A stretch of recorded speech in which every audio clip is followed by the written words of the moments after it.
Bonjour et bienvenue dans nos perspectives financières d'aujourd'hui.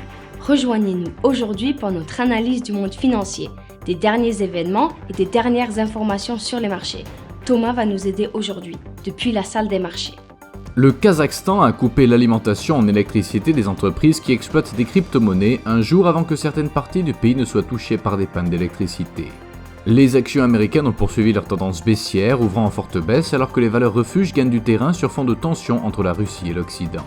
Les emprunts publics britanniques ont diminué plus que prévu en décembre grâce à l'amélioration des recettes fiscales et aux économies réalisées sur les dépenses publiques en raison de la reprise économique. Les actions Volkswagen ont augmenté de 1,4% lors de la dernière session. Selon l'indicateur Williams, nous sommes dans un marché survendu.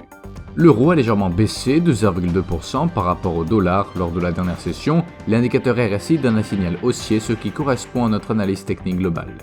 La paire livre sterling-dollar a fait une légère correction à la hausse lors de la dernière session, gagnant 0,1%. Le signal baissier de l'indicateur REC contredit notre analyse technique globale.